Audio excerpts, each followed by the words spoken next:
E aí, pessoal, tudo tranquilo? Olhem só, Sociedade das Abelhas. A Sociedade das Abelhas, naquele contexto da sua colmeia, é uma sociedade perfeita, porque ela segue aquilo que elas necessitam para a sobrevivência.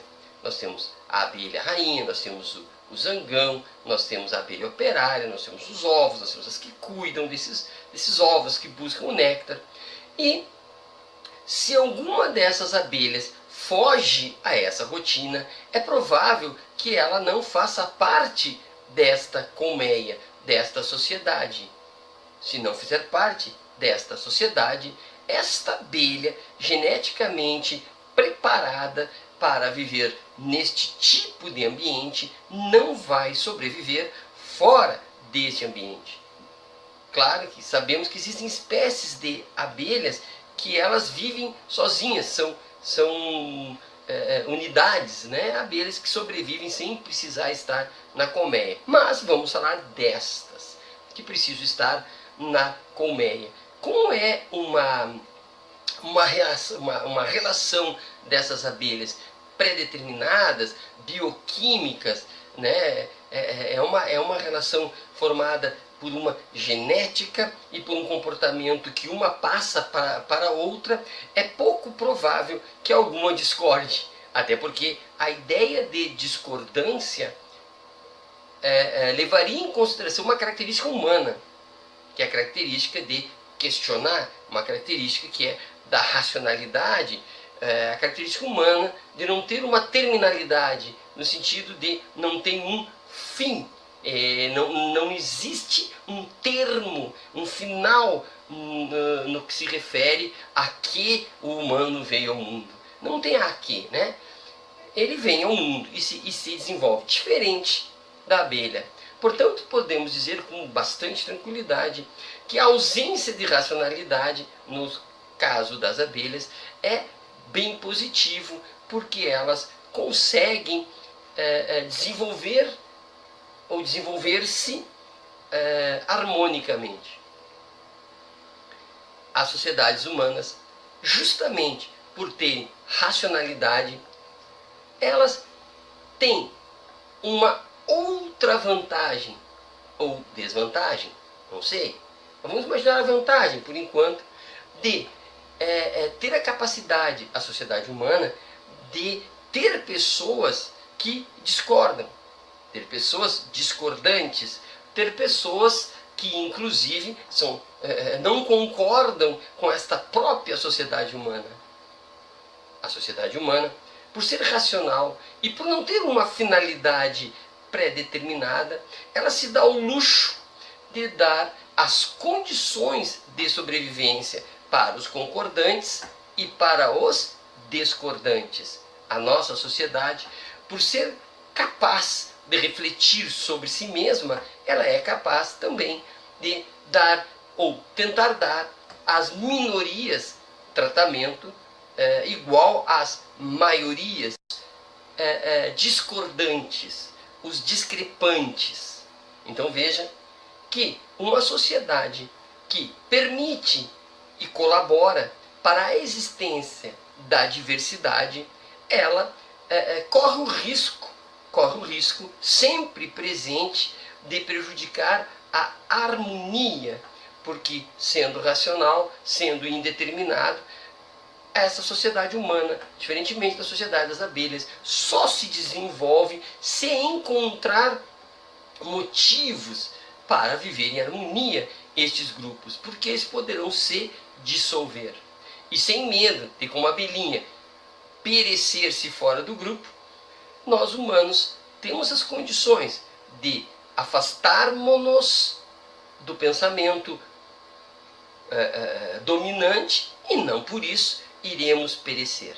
Pelo menos isso sob o ponto de vista do que prega a racionalidade humana, o que preza, né, a construção de toda uma sociedade voltada para a igualdade de oportunidade a todos.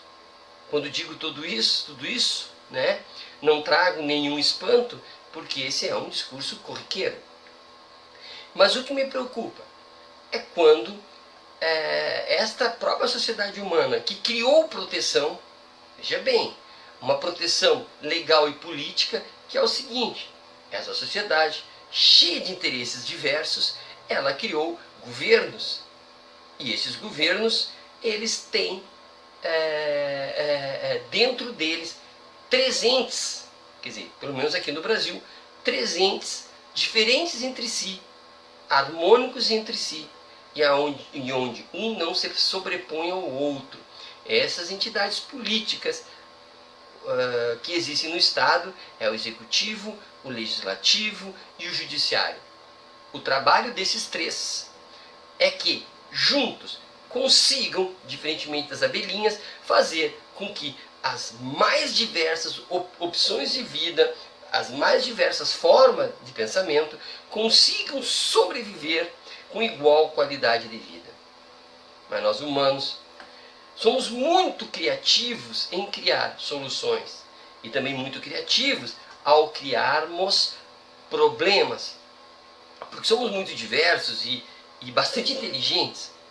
Ao mesmo tempo que criamos esses 3 entes para garantir que os direitos e as obrigações de cada um ou de todos sejam exercidos com igualdade, com fraternidade e principalmente com justiça, esses 3 entes são feitos justamente para não serem um só.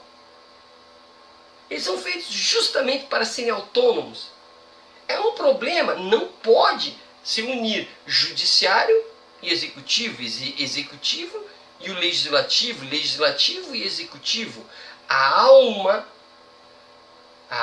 da democracia, a alma da liberdade, a alma da segurança em que nós podemos ser diferentes, é justamente a autonomia desses 3 elementos. Eles foram pensados para ser assim. É a grande invenção humana, são poderes diferenciados que se controlam um em relação ao outro. Mas como somos criativos, conseguimos agora, no Brasil, fazer com que esses 3 elementos estatais, essas 3 instituições, fizemos com que elas se unissem para defender interesses políticos, interesses políticos e políticos partidários. Com isso, quando o executivo, quando o legislativo e quando o judiciário deixa de serem autônomos e resolvem fazer um acordo entre si para que determinada parcela da população se sobreponha às demais, nós temos aqui uma crise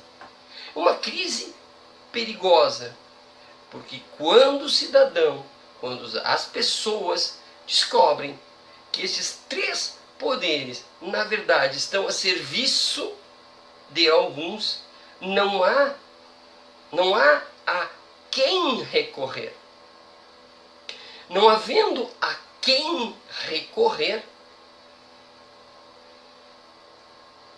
as pessoas correm o risco de procurar um terceiro para recorrer, ou um quarto, executivo, legislativo, judiciário, e um super-homem, ou uma super-mulher. É perigoso que, não tendo aonde procurar socorro, busque-se um salvador, né? O famoso salvador da pátria.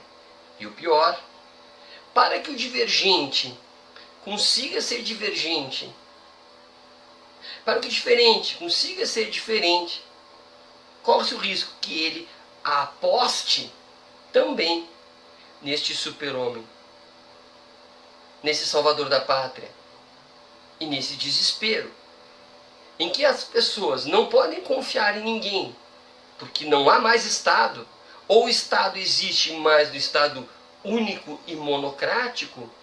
Esse super-homem, esse salvador, acaba sendo visto como realmente uma espécie de semideus que vai salvar.